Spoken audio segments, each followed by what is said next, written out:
Good day, everyone. Before we dive into our topic, let's start with something fun to wake up our faces and minds a little. Are you ready? Okay, our game is called Report Card Reaction. I'll show you or say different grades or remarks, for example, 98, 75, or needs improvement. Your task is simple. React using only your facial expression. No words, no sounds, just your face. Got it? Okay, let's start. 98.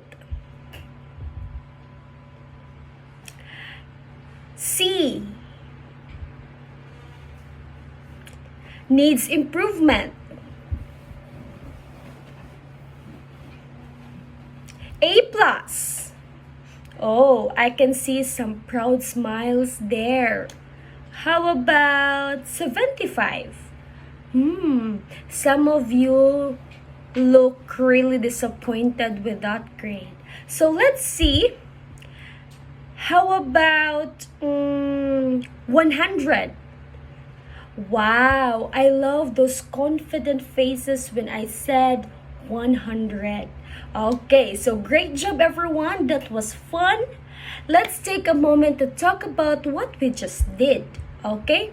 So now, to sum up everything what we did earlier, there are guided reflection questions. Let's try to reflect what are those activity relate to. So, let's answer these questions. First, how did you feel when you saw or heard a high grade like 98 or A plus? Of course, we are happy, proud, and motivated because we having a high grade. How about when you heard needs improvement or incomplete? How did it make you feel? Sad. Also, discouraged or even embarrassed. So, what do this reaction tell us about the power of grades? What is the power of grades? Anyone? Oh, you have a point, right? So grades affect our emotions and motivation. So that is why there is a question. Why should teachers be? There is a question. Why should teachers be careful and thoughtful when giving or reporting grades?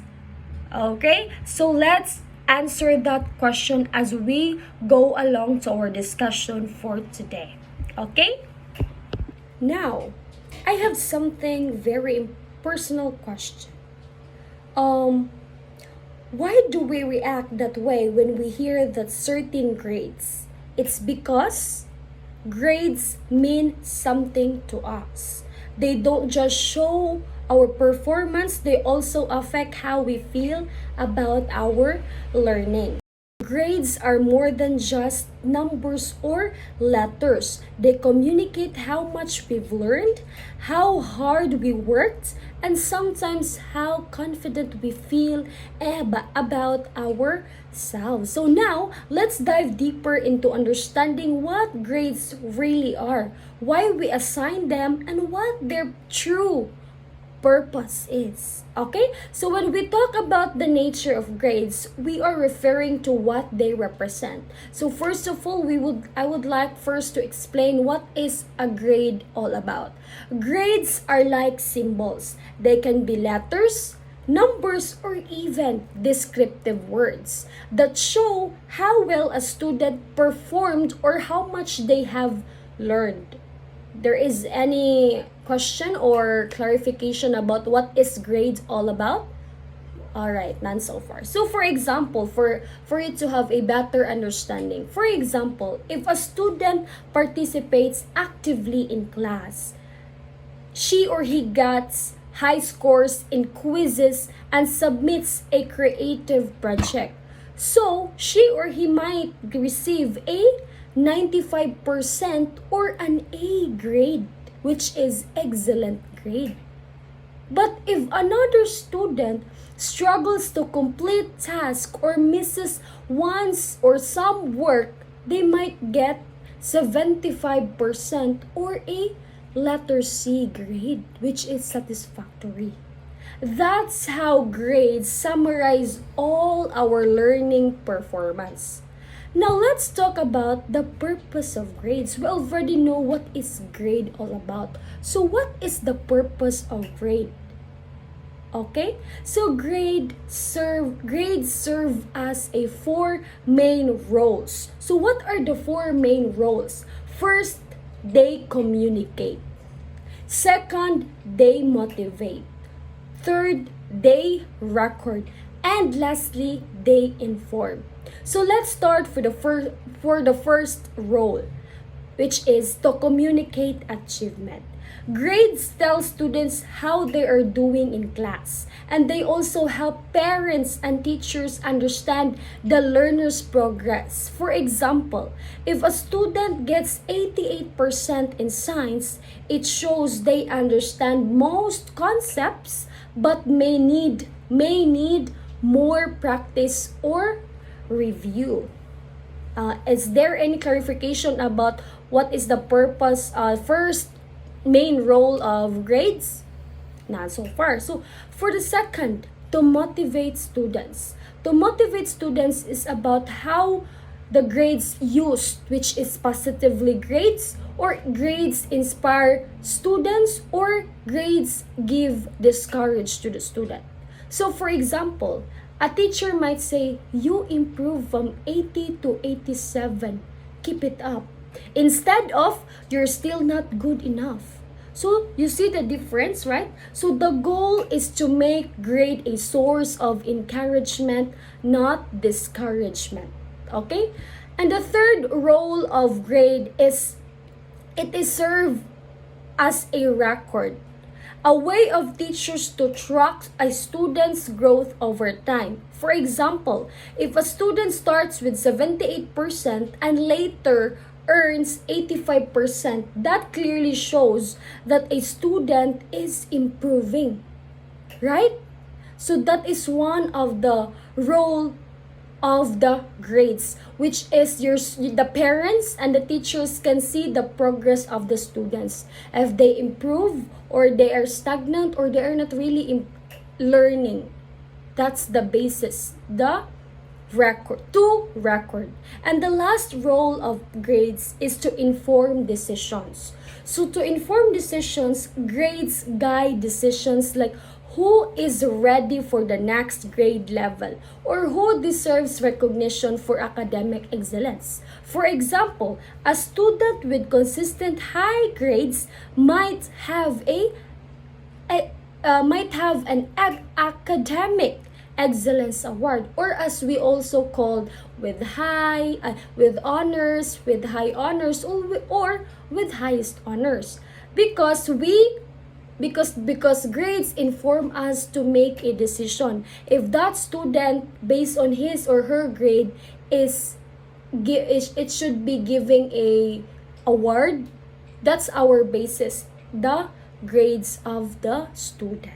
Lastly, let's talk about the reason why grades matter. We always say, or some of us really believes that grades doesn't matter. So you have a point, but pointless. Charot. You have a point, but when we say grades doesn't matter, it's not really a general meaning of grades. It's because this is just our opinion. This is just our concept that grades doesn't really matter for us, but grades does matter. Because if grades doesn't matter, why do we have to measure our learning? Why we have grades? Why we need to get to school to track our progress, to track our learnings, right? So grades really matter because it gives us feedback. They show what a student already knows and what still needs work. They also promote accountability, reminding both teachers and learners to do their best.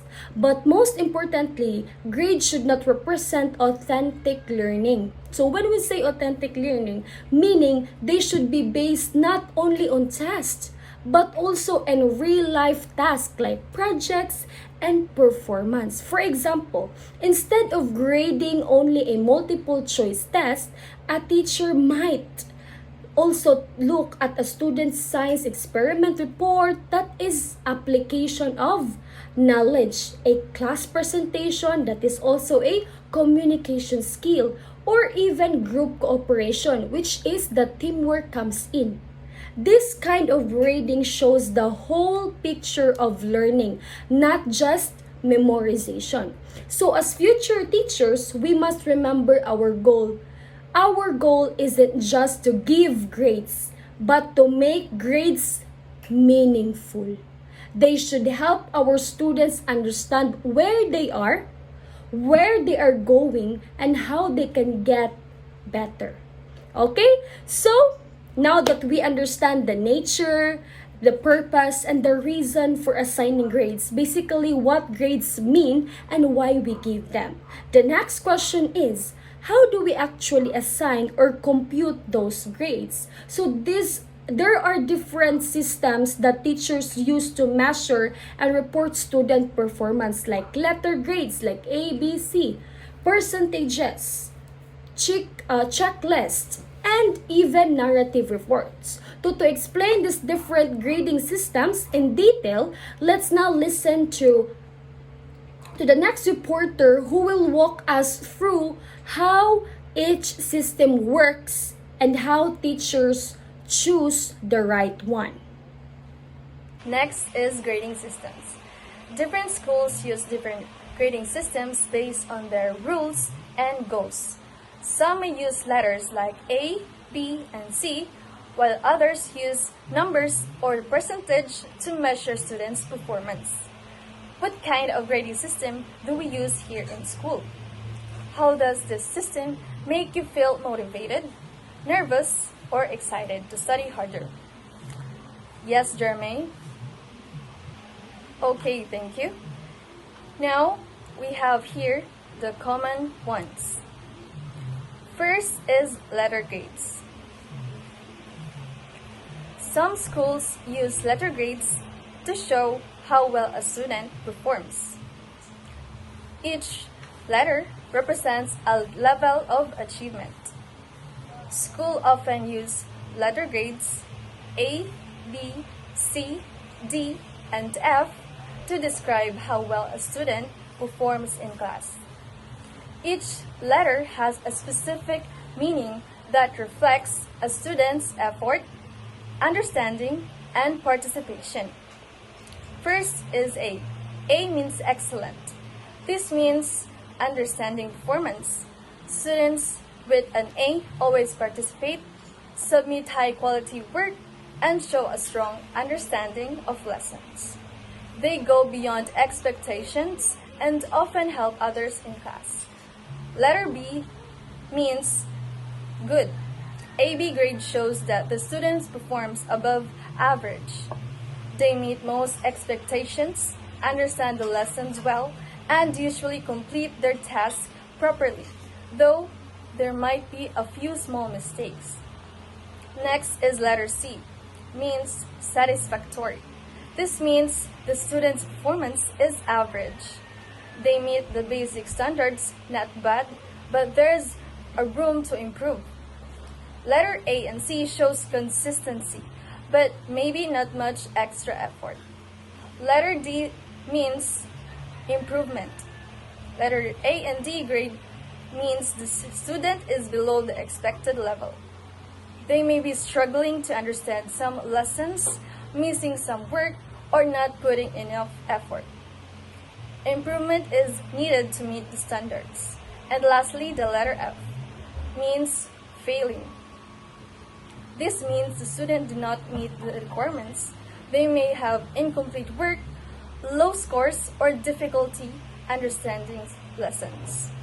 Some students who get an F need extra help or review to catch up. Now, We have here the examples. A student who always submits essay on time, write with good grammar, and shows clear ideas and effort might receive a letter A because their work shows excellence and responsibility. Meanwhile, another student who submits work has many grammar mistakes or doesn't follow the instructions might get an A or D, since the work shows less effort and doesn't meet all the expectations. This example shows the grades don't just depend on intelligence, they also reflect your effort, responsibility, and attitude toward learning. The next one is the percentage grade. So it is uses numbers from 0 to 100 to show the student's performance. It is commonly used in Philippine schools and it has two types. The first one is the averaging system. So the final grade is the average of all scores. For example, quiz number 1 is equals to 85 plus quiz number 2 is equals to 90 plus project equals 95, the exam is 80. So, when we add it all up, equals to 350 divided by 4. Where did we get the 4? So, we get the 4 because it represents the total scores or the total components that we added together. So 350 divided by 4 equals to 87.5. So the average grade of the student is the 87.5%. So we have a cumulative system. A cumulative grading system is a track of student progress over time, accumulating grades from various assessments and assignments throughout the course of a semester. This approach provides comprehensive pictures of students' learning, encouraging consistent effort and motivation. By weighting different categories such as quizzes and exams, so education can assist students' understanding and application of materials, while cumulative grading system can be beneficially. It also acquires careful tracking and calculation to ensure accuracy and fairness. Effective implementation involves clear communication, regular feedback, and flexibility to accommodate different learning styles of the students. So that's all for cumulative grading system. Okay, the next one is verbal descriptors. So what comes to your mind about verbal descriptors? Thank you. When you say verbal descriptors, these are words or short phrases used to describe students' performance instead of using numbers or letter grades. And these are commonly used in elementary level and formative assessments, whether the focus is on describing progress rather than ranking performance. So this method gives a clearer picture of what the students can do and what needs to improve. So by this, it is easier for parents and students to understand learning progress. And as you can see, here are some common types of descriptors. So the first one is outstanding. Performs above expectation. It shows advanced skills and understanding beyond the grade level. And the second one is proficient. Meets expectations, performs well, and consistently demonstrate required skills. And the third one is developing. When we say developing, it is still improving. Even though it shows progress, it needs more practice to reach the full proficiency. And the last one is beginning. So it needs significant support. So starting to learn the skills and requires close guidance. So for example, here are a teacher's note. So Juan is developing his writing skills. He can now write his name clearly. So by these examples, it shows positive descriptive comments that tells parents what the students can do and what stage he is in. So based on the teacher's note, he is in developing. Next, we have checklist. Checklist is a tool used by teachers to monitor students' specific skills and behaviors. A teacher may use yes or no, achieve or not yet achieve marks to show whether the students meet certain expectations. Say for example, we have a learning skills. A teacher may check if the students read with comprehensions and if the students participates in class. And if the students didn't submit their homework on time, a teacher may mark X. Say for example, in real life scenario, a teacher uses checklist during art class to observe if the students follow instructions, clean their area, and finish or complete their task properly. And each behavior is checked in the list. Can anyone tell me what a narrative report might be? Exactly. A narrative report is a story about your learning, not just a number or a grade. It tells what you do, where you can improve, and your attitude toward learning. So, narrative report it focuses on three things. First is the strength. Strength is what you are good at. Next is the weaknesses, what needs to be improved. And lastly is the attitude, your behavior, effort, and participation. For example, Maria is very creative and enjoys group activities. She shows leadership but sometimes rushes her work. More focus will help her produce even better results. So let's break it down. So the strength there is creative, enjoys teamwork, and leadership. And the weakness there is rushes work. While the attitude participates actively can improve with focus. So why does narrative report is important? Because narrative report gives personalized feedback. You and your parents can see exactly how you are doing, not just a number on paper. So let's have a quick activity. Think about yourself. Can you share one strength, one weakness, and attitude that describes how you learn? Great! Remember, narrative reports are like a story of your learning journey. They show your progress, encourage growth, and help you focus on improving, not just getting grades.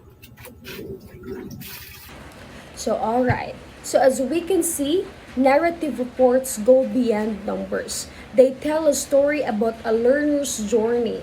They highlight not only what the student achieved, but also how they learn, behave, and grow in class. But even the most detailed report or highest grade means little if parents don't understand it or know how to respond. That's why our next focus is on reporting to parents. Because grades are most meaningful when they are clearly communicated and used to support child's learning. So let's start with the most common tool, which is the report card. The first one is report cards. What do you think about report cards? Very good. So the report cards are the official document that summarizes a student's academic performance over a grading period, so usually every quarter. So they are the most common tool used to communicate student progress to parents or guardians. So for example, a parent received a report card that shows the grades of her child. So in the science, it shows 90, and the math, it shows 85, and the English, it shows 88.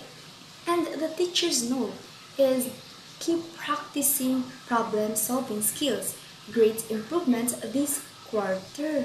So these examples shows our report cards that use both quantitative or code the numbers And qualitative is the teacher's notes or feedback.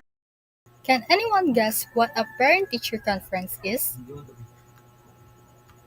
That's right. A parent-teacher conference is a face-to-face or virtual meeting between your teacher and your parents to talk about your progress in school.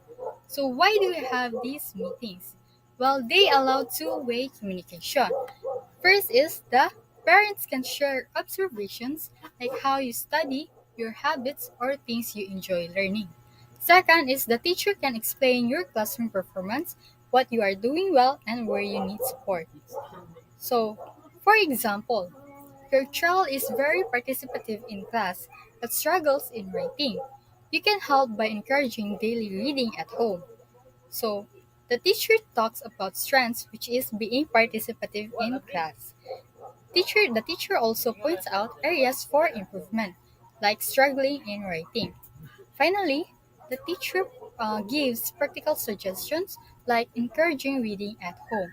So the main goal of a parent-teacher conference is to work together for the child's improvement.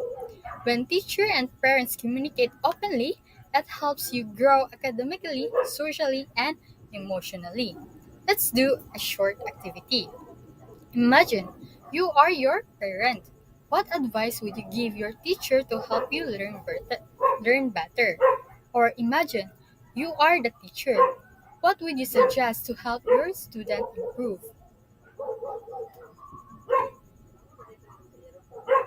Thank you so much. So, the parent teacher conference are not just meetings about grades, they are partnerships between teacher and parents to support your learning and also help you reach your full potential.